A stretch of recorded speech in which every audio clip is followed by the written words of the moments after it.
Now we start with Psalms, and I turn it over to Cantor Nimi this morning. It's a good time to turn to Psalm 16, I feel, actually. Yep. It may have already been mentioned that like Psalm 15, Psalm 16 is also used frequently in funerary kind of ritual in Jewish tradition. And so there are a good number of musical settings and chant, actually. You'll find if you you'll find that many communities have tradition of chanting the whole psalm from Michtam le David, but there's also a fair number of musical compositions that just set the last four verses, from traditional chant all the way to contemporary. So Dr. Michael Isaacson is a well-known and celebrated composer of Jewish synagogue music, credited for being also among those who started the Jewish camp song movement in the 60s, but became better known later for his more art song approach to Jewish synagogue composition. This is one of my personal favorite settings of these last four verses of Psalm 16. I have associations with it because I often will sing it at funerals. So, but the phrasing, the words are just so powerful. So this is Isaacson's Cbst.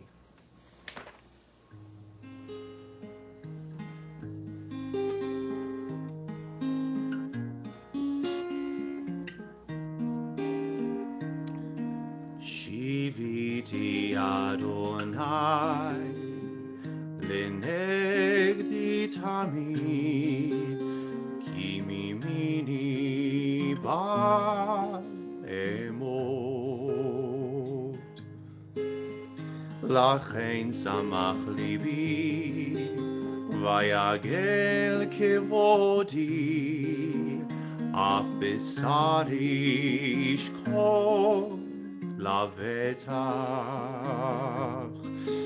ki lo tazo nafshi lishol lo titen chasid chanerot shachat todi eini orach chaim orach chaim sova simachot et panecha neimot bimincha netzav shiviti Adonai lenegdi tamid ki mimini bal emot.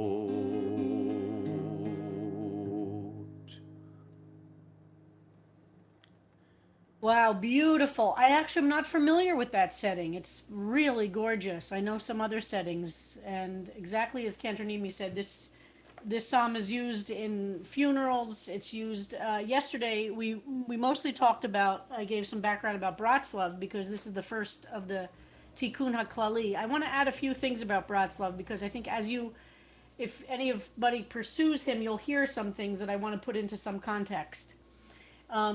If you do read the Art Green book, Tormented Master, the reason he calls Bratslav tormented is that he was tormented. He suffered from profound, what he called melancholy, what we might call depression.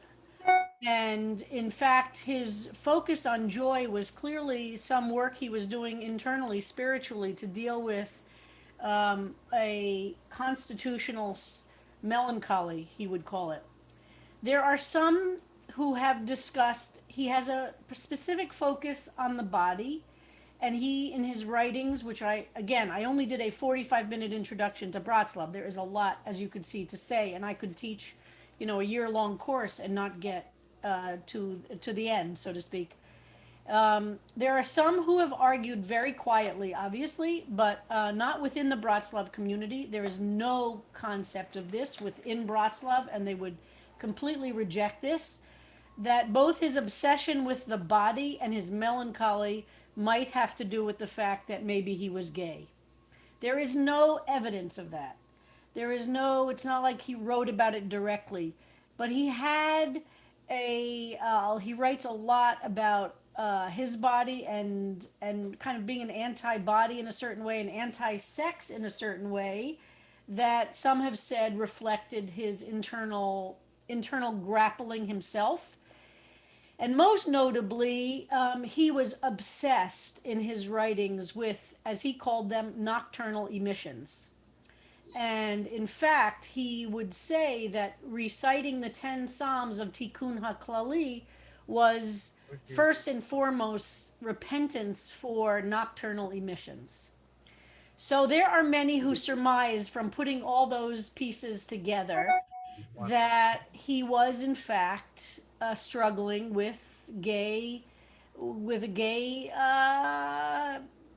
erotic energy in his life, and could only sublimate it, and was constantly tortured by trying to deal with the fact that clearly not clearly, we don't know, but that, so somebody brought it up to me after my discussion. So I just wanted to really clarify where that comes from. It's from the fact that he really struggled with body stuff. He does not, he really is, I wouldn't say female, I mean, it was not unusual for the Hasidic masters to ignore women, let me just say. But he had a particular thing about suppressing body, and it really aligns with somebody who might be suppressing his own physical attractions to other men. But there's no evidence other than what I just said. Art Green comes very close to it in his book in describing it, because he goes deep into his discussions. But you will, if you go and you Google, and you might come across this. So I just wanted to make sure you hear it from me in the context of all the different issues, and to know that he does talk very directly in Likutei Hamaran, which is his collected works, as I described to you. They were spoken sermons or teachings that were then transcribed by his students. When he first talks about the power of reciting 10 Psalms in, I think it was 1803, I forgot which date he does which, he doesn't mention this, but he does in other sermons when he talks about the importance of the Tikkun HaKlali, doing repentance. The first thing he lists that men need to do repentance for are nocturnal emissions. And you can imagine, if he's struggling with gay stuff, why that would be something he felt he needed to repent for. So I just wanted to clarify that, and also people are welcome to ask questions, and I can go more. But I just wanted you to get that picture, because Bratslav has that buzz around him. But it wasn't like he was gay and felt good about it, and he was not a gay role model in any sense, and maybe his melancholy was from being tormented by it. We don't know, but that's is definitely, and Art Green, if you read his book, he comes close to discussing it, and deals a lot in his book about his being tormented, his being depressed, and his being dealing with melancholy.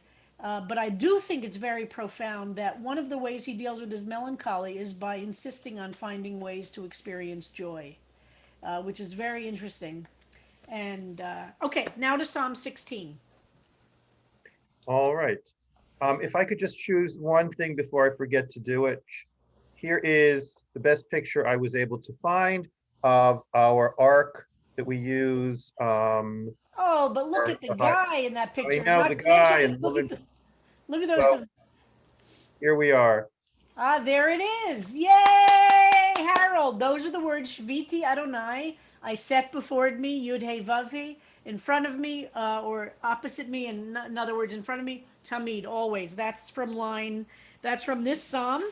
It's from lines 8 of the psalm.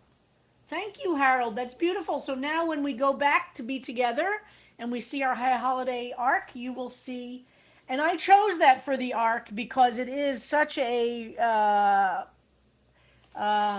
obvious and very powerful, and it's over many arks in many synagogues, and I think it's a beautiful statement. You might have noticed that the lettering has changed because when we first created it, this is just a little background story. I hated the font that the company originally put it in. I wanted more traditional looking fonts. So finally, Yolanda had it changed. But okay, Psalm 16, because we'd sit there and look at it over and over and over again. Okay. Would one of our Hebrew readers like to read through the Psalm once, and then we'll read through the Psalm in English once? I can do it. Okay, I think Sarah raised her hand first, yeah, so we'll have Sure, go Sarah ahead. read it. Okay, thanks. You could read from your own book too if you don't want to read from the screen. No, I don't have my Tehillim open. I'm not going to be as good as Yael, but Just read, Sarah. Don't Michtam apologize.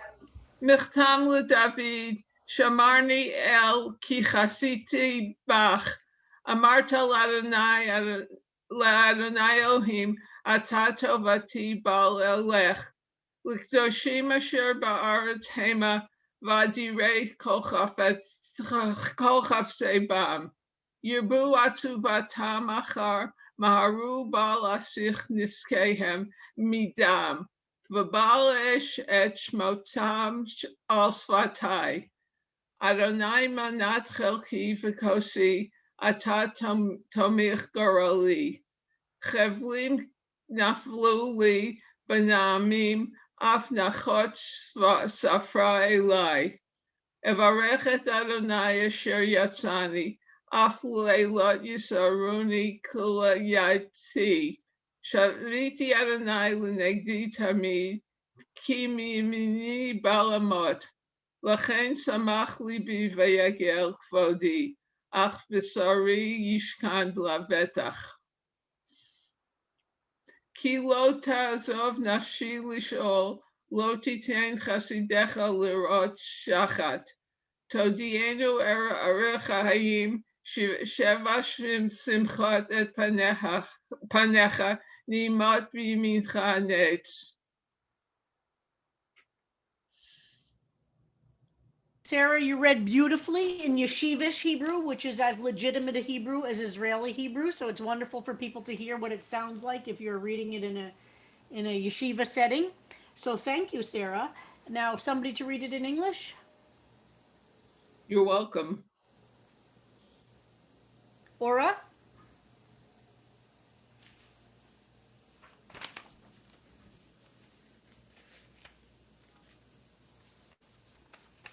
Ora, could you unmute yourself?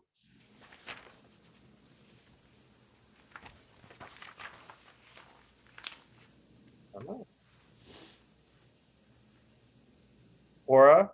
Yep, starting over. A Okay. Michtam of David. Protect me, O God, for I seek refuge in you. I say to the Lord, you are my Lord, my benefactor. There is none above you. As to the holy and mighty ones that are in the land, my whole desire concerning them is that those who espouse another may have many sorrows. I will have no part of their bloody libations. Their names will not pass my lips. The Lord is my allotted share and portion. You control my fate. Delightful country has fallen to my lot. Lovely indeed is my estate. Bless the Lord who has guided me. My conscience admonishes me at night. I am ever mindful of the Lord's presence. The Lord is at my right hand. I shall never be shaken. So my heart rejoices, my whole being exults, and my body rests secure. For you will not abandon me to Sheol, or let your faithful ones see the pit. You will teach me the path of life. In your presence is perfect joy. Delights are ever in your right hand. Excellent. And the last line is missing a letter in the final word. It's Netzach, but I don't know how it somehow the Hebrew. It's okay, fine. Okay, thank you, Ora. Thank you for that. And I know everybody got a chance to have a first shot at it in Chavruta. So we're going to start with our usual going line by line, starting with many of you pointed out, Michtam is a complicated word. What does it mean? So do we have an Israelis here who could say what it means in modern Hebrew? Any modern Hebrew speakers have a sense of what that means in modern Hebrew? I have no idea. No idea. No idea. No idea. So Not sometimes, related to Hatima? well, this is what's No, that interesting. would No, be it's a a different, that's with a chet, but it's not, some people say it's related to a pitgam, that it's an old modern Hebrew word for pitgam, meaning not quite an idiom or an epigraph or a clever little language, but nobody, it's not really a common word in modern Hebrew, as we've indicated by our two modern Hebrew speakers have never heard it. We don't really know what it means in biblical Hebrew. Okay, but we first do what we always do, which is say, else does it exist? There are Psalms 56 through 60 also start with michtam. So these are considered the michtam psalms, right? One of the categorizations is it mizmor? Is it lamanatseach? Exactly. So michtam, so Psalms 56, 57, 58, 59, and 60 also begin with michtam. But this is this is the first one which does. There are a lot of attempts, as you all saw in your not pigtail, pitgam, which is a Hebrew word. Not pigtail, that's funny. No, pitgam is a idiom or a phrase or an epigram. I don't know what else to say. So we don't really know what it means, which is exactly why this translator leaves it as michtam. We now can recognize when translators come across a word, they don't want to. It's almost what the translator's doing when they keep it in the Hebrew is saying, you know what, I don't want to get into that debate. I know the debate exists. I know there are different ways that people try to translate it, but I'm just going to leave it because we don't have any conclusive. So some of you, so if you would look it up in the BDB, which I did to see how else it exists, it just sends you really to those other Psalms. There are some who say it does have to do with inscription, which would actually make it similar to what Ora said, that the chet and the chaf, if it were a chet and not a chaf, it would be meaning to inscribe. So some people say, well, maybe that is what it's trying to say. Again, this is a mem, which is not part of the shoresh. The shoresh would be chaf, taf, and mem. The shoresh is the root. Chaf, taf, and mem, not the first mem. The middle mem is the shoresh. So we don't really know what it means. Some people think it has to do, Rashi famously says this is another musical term. We just no longer know what musical reference it is, but it's fitting into some musical term. So this is a mystery, and we'll see different translators try to understand it differently. There's nothing conclusive we can come to. Some people think it has to do with something gold for a long, expansive reason, which I'm not convinced by. So we're going to leave it as michtam. But I think that Rashi's probably right, only because we see some musical terms very frequently being the explanation, and it might mean something as that we just don't know. That could mean, okay, this one you play on 4 musical instruments, or this one is sung by 3 people. We just have no idea. But given that so many of these opening words relate to music, I would say it's likely it has to do with some kind of instruction about music. We don't know. Rabbi, the Yep. Septuagint authors think that it is stylographia, which would be an inscription. Yes, which is exactly kind of what Ora was saying. So that's why, but we don't know. This is one of those mystery words. So we're going to just leave it as Michtam LeDavid for now. And again, remember, many of you felt there's no descriptions of the enemies in this as much as there are in others. And it seems to be a psalm that's comforting, which is also why we'll see there are many different reasons it's done at funerals, but precisely because of that. Okay, so the next word after Michtam LeDavid, this is the superscription. That's too small for me, so I'll read from my text. Shomreini El. Thank you. So the shoresh, the root, shin mem resh, that's a strong root, so that's not going to change. Shomreini, shomer, like shmirah, what we do when somebody dies. We do shmirah, we guard, we protect the deceased until they're buried. Shomer Shabbat, we sing every Friday night. Vishamru, Vishamru is the same root meaning that as we protect Shabbat, Shabbat protects us. Shomreni is here we're beseeching God, protect me. Ni, the suffix there. Shmura matzah, exactly right. The matzah that gets watched over. So a shomer is a guard who watches over. There's a sense of oversight there, of being protected. So shomreni, protect me, cover me, take care of me. El is one of the names for God. The Aleph Lamed, El is a name for God. And we know that that's in many different names, for instance, like Raphael is God will heal. The El ending in names usually is God's name. Emmanuel, God will is kind of be my rock or strengthen me. Gavriel, God will give me strength. So many, many, many Hebrew names end with Aleph Lamed for El, for God. So Shomreni El, protect me. Very simple, very direct. Protect me, God. Ki chasiti vach. For or because or as a result of. Ki is one of those very simple words that in modern Hebrew kind of means only one or two things. In biblical Hebrew, it means many different things, but it's a in order that, or a so that, or as a result of, or because of, or in order to, all of those kinds of connecting phrases. Protect me, God, shield me, God, so that because I, or as a result, because I chasiti vach, I seek refuge. I am doing this vach. So if we were to look at this for the biblical parallelism, we see it's very short, right? Shomreni El is the first phrase of the parallelism, and ki chasiti vach is the second. So one is saying, protect me, is asking for God. But then the second one, if you look at those as two phrases and what do we learn about each of them from the other, the second one uses I am taking action, and the first one is God is protecting me. Vach is in you. Be lach. Now, you might ask, why is it, if you noticed, you'd say, isn't that a feminine ending, lach, as opposed to bicha? So we'll see this in other places in this psalm, but sometimes at the end of it's called a pausal form. At the end of a phrase or at the end of a sentence, vowels get shortened.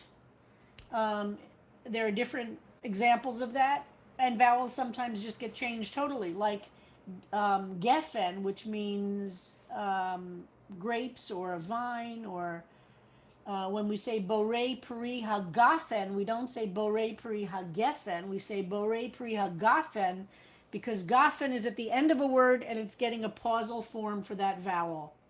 That's a very big topic, which I'm not going to in grammar, but it's important to recognize that at the end of a sentence, we'll sometimes see some vowels that are different than we would expect them if they're in the middle of the sentence or in the beginning of the sentence. And it's called, so in that case, but many people like to see that there is a range, that maybe this is a way of us understanding also. That might be a grammatical reason, but midrashically, well, isn't it nice to see God referred to in the feminine? That there is kind of that variety built into the Hebrew in that way. Okay, verse 2. Amart, now we have a different name, of two different names of God here. Yud He Vav He, Adonai. Somebody brought that up in the discussion that you had in Chavruta.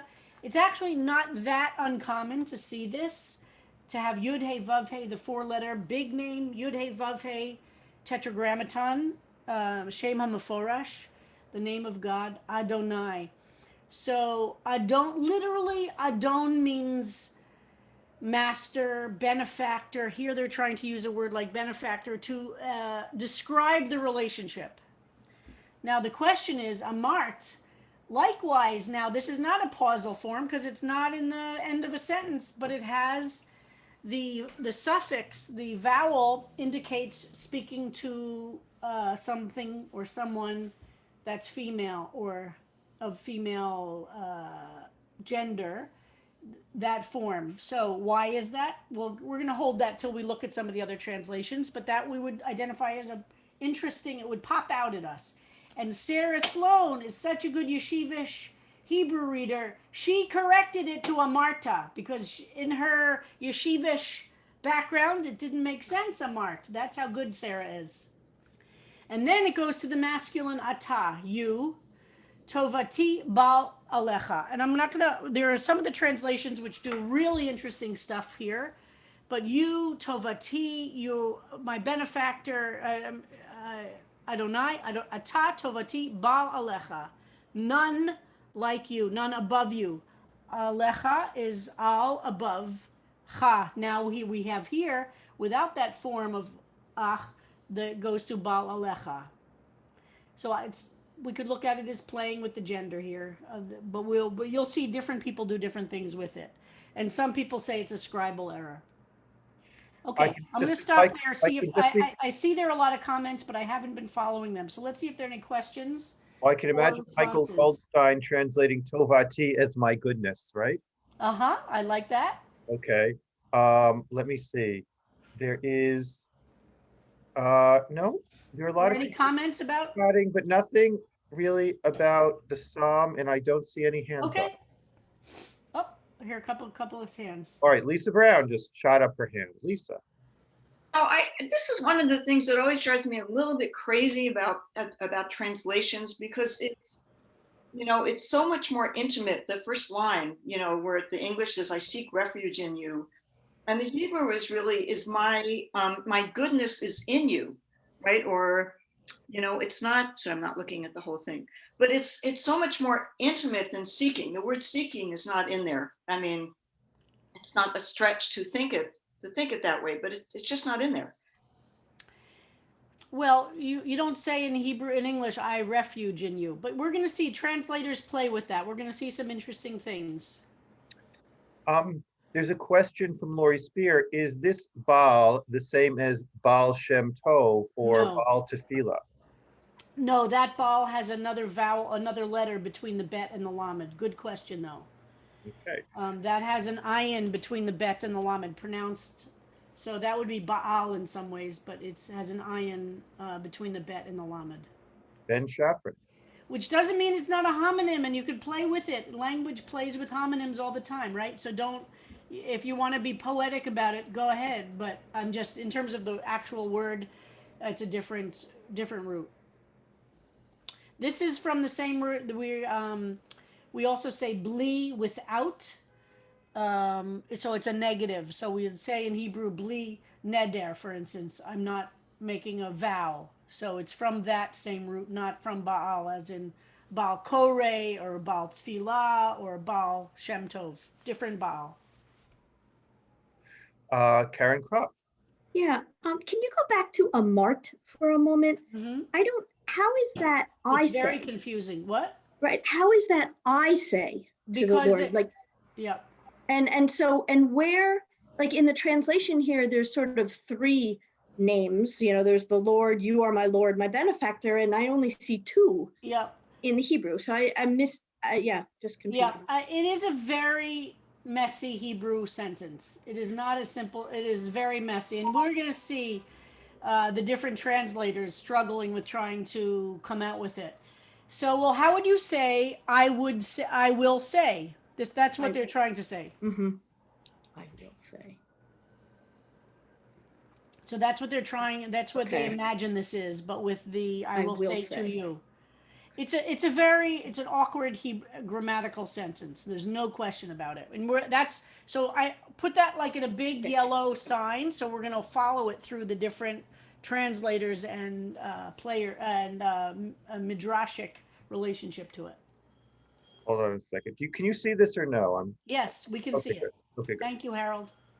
Okay, let's go to 3. Lakadoshim. Now, this is especially one of the things that the Bratsleb Hasidim love about this psalm. So, Lakadoshim Asher Ba'aretz. So, as to the holy ones, Kadoshim are the people who are holy, Asher Ba'aretz, that are in the land, literally, Ba, in the Aretz land, Hema, V'adirei kol cheftzei vam. my whole desire concerning them. Okay, now they connect these two verses. Now, why are the Bratslav Chassid? What is this? I'm going to actually bring to this class. I have a Bratslav interpretation of this psalm, which is used a lot. So I'm going to show you how they do the verses also, because it's very interesting. Bratslav Chassidim, remember I told you, feel very strongly about the power of praying to the ancestors, to tzaddikim, and they see Kadosh, this verse, as reinforcing this, and that saying these 10 psalms, including Psalm 16, at Bratslav's own grave in Umam in Ukraine is very important, and this is one of the lines that indicates that, because they're saying this for them means those who are buried in the ground. Okay, but my whole desire, I'm going to save the Bratslav stuff till we actually look at their translation. My whole desire concerning them is that Yirbu itzvotam, those who espouse another god may have many sorrows. I will have no part of their bloody libations. Niskehem midam, v'chol esa et shmotam al sfatai. So many of you pointed out this was a little, what is this talking about? Hard to understand this. Those who clearly, it seems to be indicating that there's a difference between those who are holy and those who are espousing another god, right? That seems to be the pshat, I would say, the pshat understanding. 5, Yud He Vav He. We're back to the 4-letter name of God. Again, this translation shows us Lord in the caps. Minat Chelki is my portion. V'chosi, my cup. Ata tomech gorali. You control, you are supporting, you control my, goral is a fate, fate is a good word there. You control my fate. Again, seems to go back to speaking directly, right? Chavalim naflu li banim, see, that's too small for me. Banimim. This is we're on verse 5 if people are on, verse 6. So Chavalim, the portions that have fallen to me are in a pleasant, Ne'imim is like, the Hebrew word Naomi is from the same shoresh here, for beautiful or pleasant. Hine matov umanaim. That's the same shoresh for something that's pleasant. So these things, the chavalim, the portions or whatever it is, the lots which have fallen li to me. Nafalu is from the shoresh nun pei lamed, nafal, which means to fall. Af nachalat. Now there's nachalat. If you go back, that's the same shoresh as we saw. They didn't chelki. No. So nachalat shafra alai. Nachalat. No, nachal is the inheritance or a.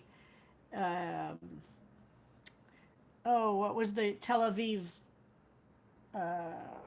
That's what the name of the Tel Aviv thing is. Okay, but beautiful is mine. So a beautiful inheritance is mine. So the things that have fallen to me are somehow in a beautiful place or are beautiful. Af nachlat, even the, and here, lovely indeed is my estate. That's interesting. Nachalat is estate or inheritance. Okay. We're going to try and move through the basic translation here. 7, avarech, the shoresh here, bet reish chaf, like from Baruch or bracha. Avarech, I will bless. Yud he vav he, I will bless, I will give blessing. I have the power to give blessing. Asher ye'atzani, who has, this is the word for advice or counsel, who has given me advice or counsel. Af leilot, at night. Yisruni chiliotai. We're going to look at, this is a very interesting thing. What is chiliotai? Many people, I think some people pointed out that this is a body organ of, now I always forget, is this the kidney or the Kidneys, kidney? yes. Kidneys. So Somebody said beautifully the other day, like my kishkas were bothering me at night. It's literally kidney. It can mean concha. It could mean other variety of different things. All right, here we are at verse 8. Shaviti Yud He Vav He. I have placed Yud He Vav He, or here I have ever mindful of Yud He Vav He Linegdi. This is interesting translation. Presence, Tamid. Ki mimini Baal Emot. He is at my right. Baal Emot. I shall never be shaken. And people talked a little bit on Tuesday or whenever we began this about how right and left have in ancient religions, right and left have meaning, and it's students of religion, and for those of you who are lefties, I apologize in advance. That left is connected with evil and the devil, and right is connected with God. This is clearly because most people are right-handed, and the majority often does this. Many students of religion say this come from the time before utensils, and people would eat with their right hand, so their left hand would be used for other bodily functions. This is still true, by the way, if you eat Ethiopian food in a traditional Ethiopian home or in an Ethiopian restaurant. Traditionally, Ethiopian food is only used, you only use your hand to use the, now I've forgotten the name of that wonderful bread, Ethiopian bread that's used to scoop up food. If you would use your left hand. Injera. Injera. Thank you, thank you. If you were to use a left hand in an Ethiopian home to eat food, it would be insulting. You're only supposed to use your right hand because of this view of right and left. So Judaism has that bias of right and left. I hate to say this to lefties. I'll show you all different ways. In Jewish halakha practice, you're supposed to dress the right part of your body first. When you walk to shul, you're supposed to walk in with your right foot. When you say the Amidah, you're supposed to start with your right foot, on and on and on. There are all different ways in which the right is seen as holier than or less or something. But students of religion say it all comes from this issue of pre-utensils and separating what you did with your right hand and what you did with your left hand. I stay agnostic, and I apologize. I stand for left-handed justice. Okay, I stand for the justice of less. I'm just explaining.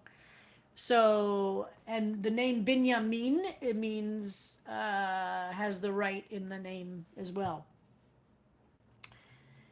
Okay, any other, so if people want to say anything else, other examples of right and left, happy to hear them. Well, the Latin word for left is sinister. Oh, there you go. That's so interesting. And Indira. dexterity is for, it's sinister is lex and dexter is right. So dexterity is what your right hand gives you, and sinister, which is evil, is your left hand. All right. Well, I apologize to all left-handed people. Anyway, so that's the, so 9, we're up to 9. Lachen, therefore, samach libi. There's the word for simcha, for happiness, for joy, for celebration. Lachen samach libi, my heart. So we have the kidneys up above. My heart rejoices, v'yagel chvodi. My whole being, chvodi also can mean presence or honor.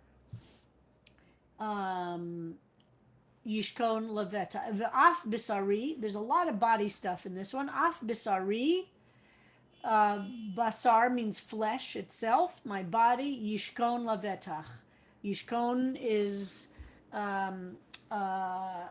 remember we've seen this in all different forms, mishkan or shchuna, or so it's to live or to have presence. Lavetach.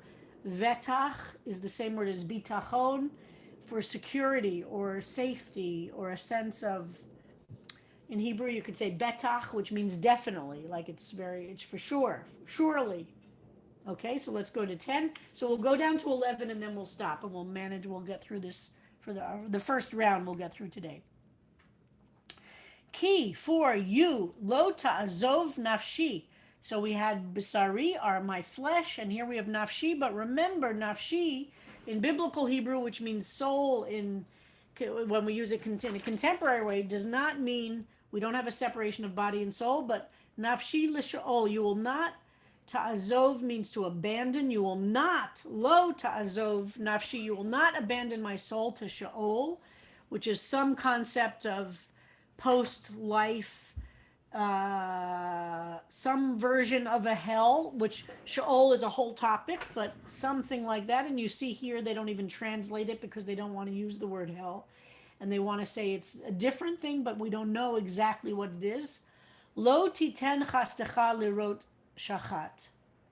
Or you don't, so these are two negatives. You will not abandon me, my soul, to Sheol. And lo titen, and you will not let chastecha, those who are faithful. This is the same word, chesed or chasid, like chasidim. You are faithful, lirot shachat. Here it says to see the pit. And then the final verse,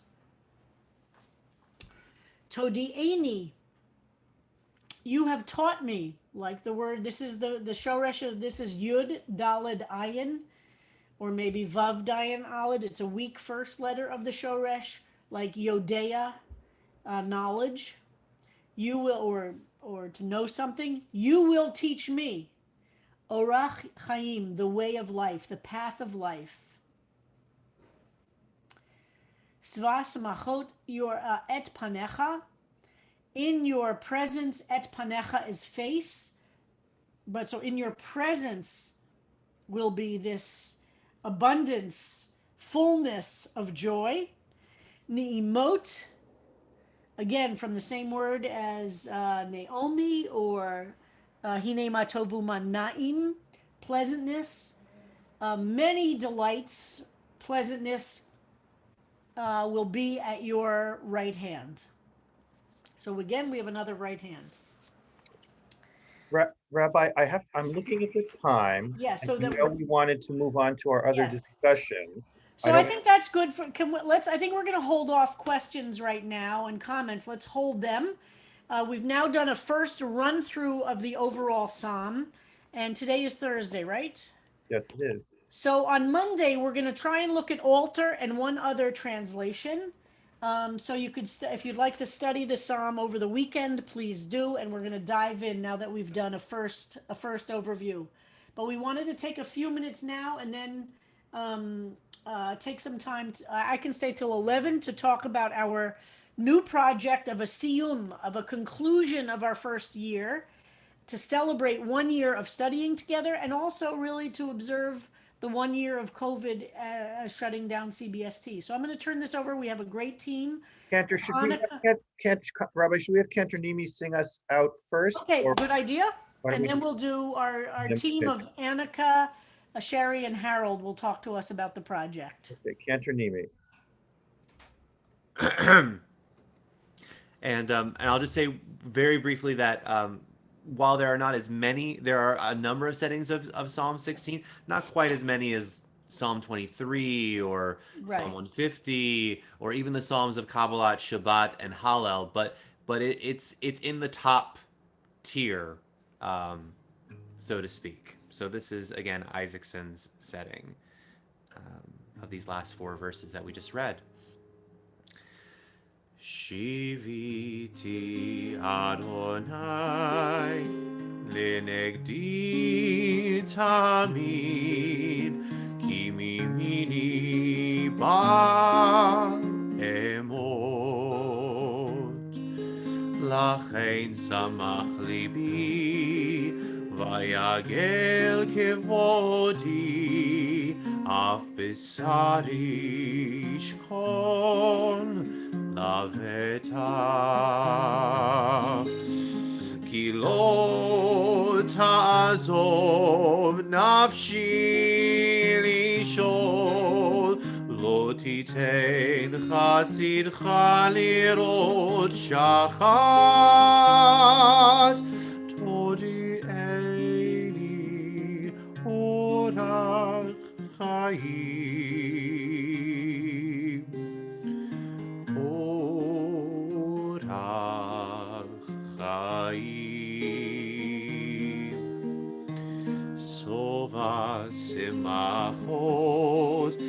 panecha neimot bimincha netzach. Shiviti Adonai lenegdi tamid ki mimini Baal emot. Wow, thank you. That is gorgeous. We do some Isaacson at CBST. I can't now remember. I don't know if you remember, Cantonimi, what we do, but we've used I Isaacson. know that I've heard folks use some of his melodies before, but I couldn't tell you for I sure. know, I which can't ones. remember. I'll ask Joyce. And I'm just putting into chat. Somebody asked me, what are the 10 Bratslav Tikkun HaKlali? So those are the 10 for your information, but you could see 16 is the first one, which is why we're starting with. But thank you, Cantonimi. And now I'm going to turn it over to All right, Harold, so- Annika, and Sherry. Yes, I'm going to switch from my Zoom hat to my producer hat. As one of the producers of this, I would ask everyone's patience. I have an explainer I'm going to put up on the screen. I'm going to go through the whole thing. I hope that I answer most of the questions by the time I get to the end. So wait for the end, and then we will go back and we will discuss things in great detail. And this is not the last time we'll be discussing it. And we want to make sure that everyone understands everything and everyone is happy. So that is our goal. So as the rabbi mentioned, on Tuesday, March 16th, from 6 p.m. to 7 p.m., 7:15 p.m., which is the day, actually 1 year to the day since we started the Psalms class, we are going to have an online program, a celebration of Psalms, Cbst, in the time of COVID-19. I am joined on the production team with Sherry and Annika. We are the partners in this. Here is the format and the run of show. It will be on Zoom. It is going to be open. It's not members only. It's open to the wider community. So you should invite your friends and family. Think of this as the class play for the Psalms class. Rabbi Kleinbaum will be our host, and it will feature offerings from the Psalms class. It is 75 minutes. Overall, Rabbi Kleinbaum will have 15 minutes of commentary and intro to various different sections, leaving a total of 60 minutes for offerings. The offerings will be recorded. Rabbi Kleinbaum's commentary will be live. So it's like a variety show. She'll be saying, next we have, next we have. There will be a general introduction.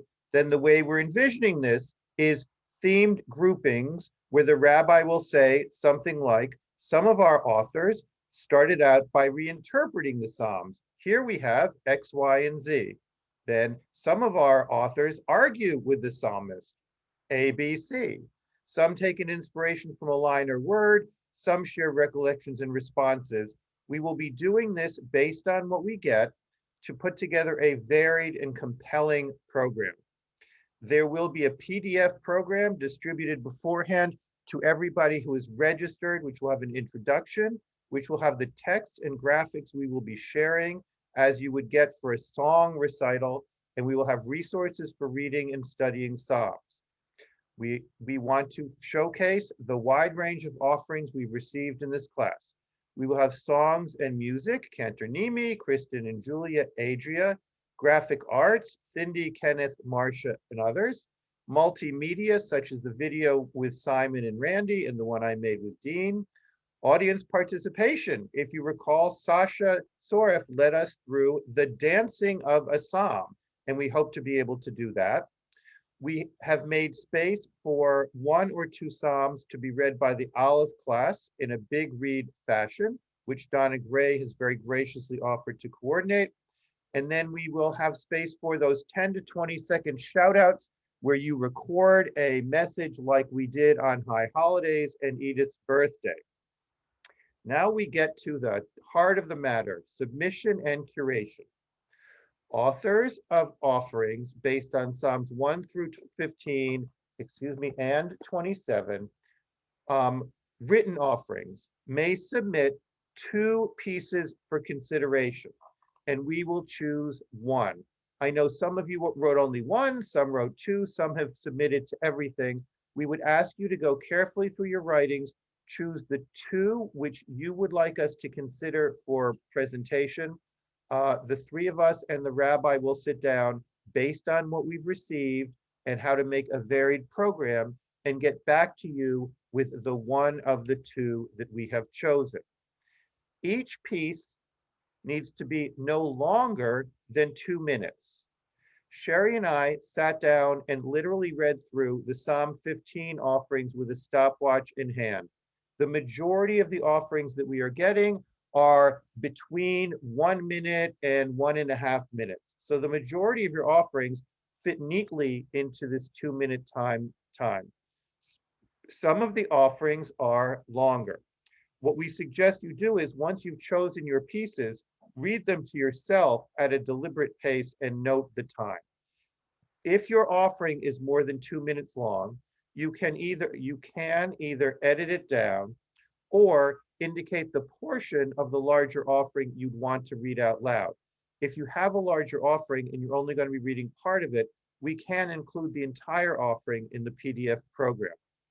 If you recall, we made 13 beautiful recordings of Psalm 18 offerings that we shared for Rosh Hashanah. We'd like to use as many of these high quality recordings as possible. If you were one of the authors whose Psalm 8 recordings was shared at Rosh Hashanah, you can present that one as the one for us to share on the 16th. I will be sharing a link to the archives so you can watch your offering again. We're giving you a week from today, Thursday, February 4th, which also happens to be my birthday, to submit your 2 offerings to Annika at the usual email for submitting offerings. You can, of course, do this earlier. As I mentioned, the rabbi and the 3 producers will make final decisions based on the flow of the overall program. I will be in touch with the graphic and multimedia creators separately. Many of you have already heard from me. It is a different process than submitting 2 offerings. Aleph students who are interested in reading should contact Donna. We will give preference to Aleph students who do not otherwise have an offering to share. We will be recording over Zoom as soon as we made a final decision on which offerings we're using, likely the week of February 8th. We will be on Zoom at our place. You will be on Zoom on your place. We will help you to set up. We will help you to rehearse. We will do as many takes as necessary to get you perfect.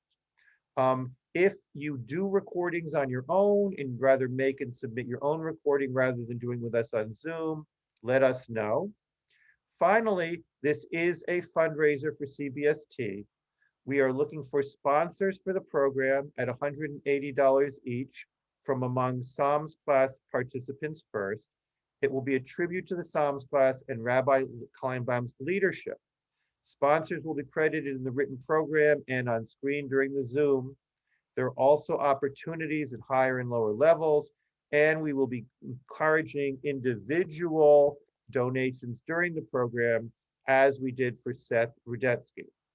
So we have tried to cover what we thought would be most of the questions.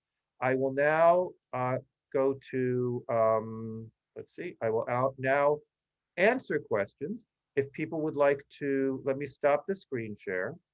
If people would like to put their hands up in. And Harold, possibly Rabbi Kleinbaum would like to say something before we answer questions. Rabbi Kleinbaum, would you like to say something before we answer questions? So traditionally, when one finishes a section of Talmud or Mishnah, there is a siyum. Literally means a conclusion, and it's a time to, usually the groups read something together, studies, and then celebrates. It doesn't mean you're stopping. It means you acknowledge a moment of having accomplished something profound in studying. So when people are studying Talmud, even though they spend their entire lives in study, when they finish a section, there's a moment of breathing and of celebrating, and a little l'chaim usually, a little schnapps, a little food. There can be an opportunity for somebody to teach something special. So this is kind of in that tradition. We've completed a year, and it's really so profound to me that we've been on this journey together. It's a moment to share with the whole community so many of the beautiful offerings so many of you have written, to show that even though we're a sub community of the whole community, we're saying these psalms, I think in some ways carrying our whole community with us.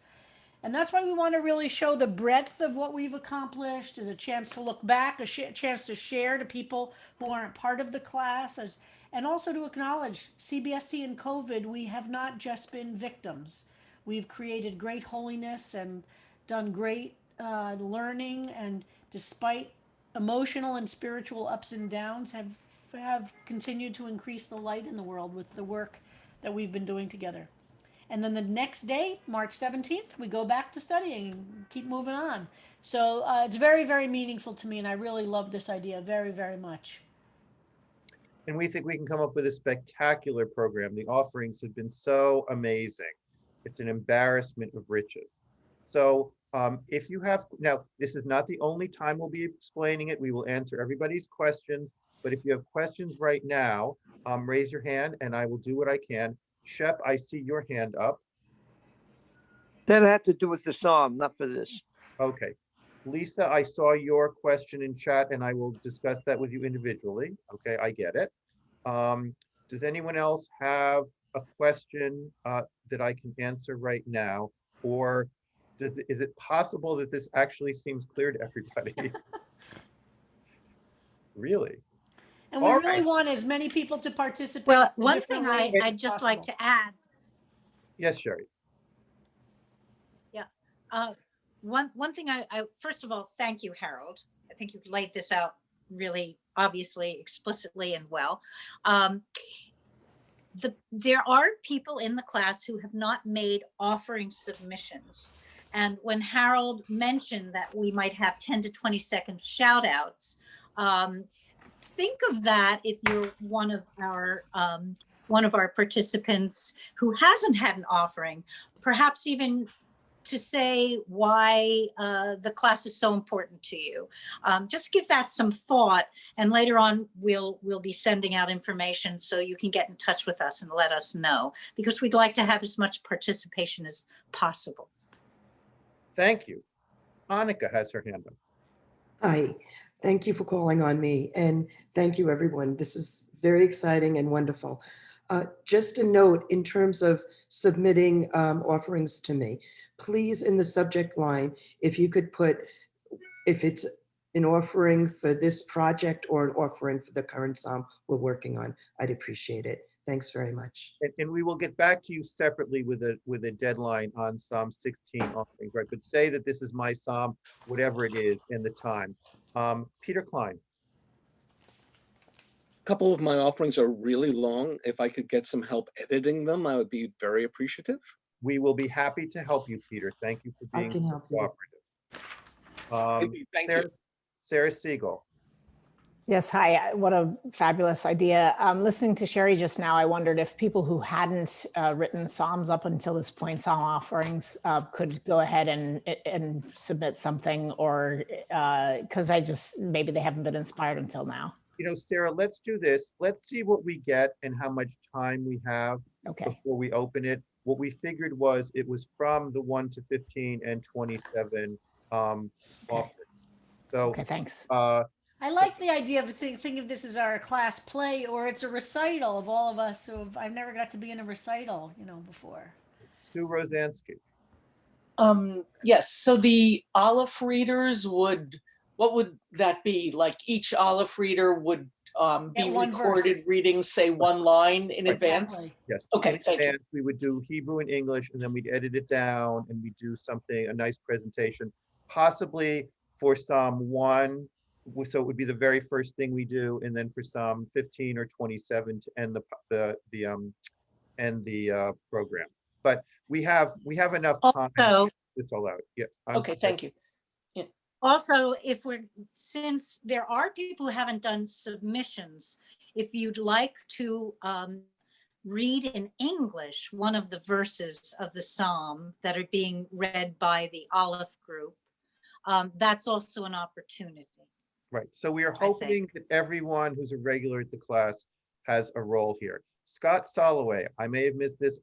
No, Scott, you do not need to send in a video. All we need at this point for written offerings is your 2 submissions from which we can choose one. in text format. And that is all the questions we have for now, and it is 11 o'clock and the rabbi needs to go. I will be sending out a copy of what I shared. I will also be sending out a link to the archived Psalm 9 recordings so that the people who did the recordings can go back and look at themselves. They are beautiful and they were really well done. And You mean Psalm 8? Psalm 8, Psalm 8. And if Psalm 8. Yeah. Psalm 8. Psalm 8. Yes, yes, I'm correcting myself, Psalm 8.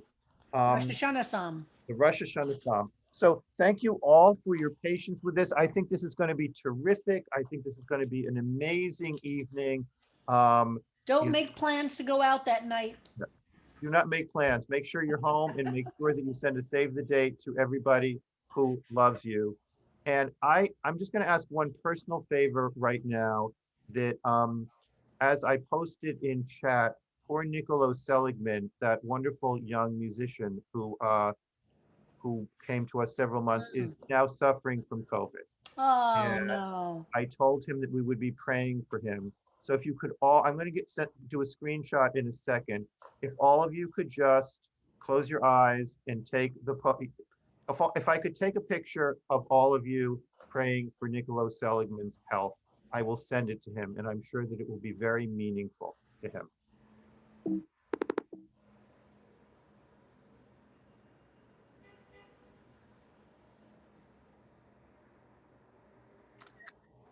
Thank you very much, and an early Shabbat Shalom. And folks, tonight we're there. If you saw that there's a Kumsitz for Debbie Friedman at 8 o'clock tonight.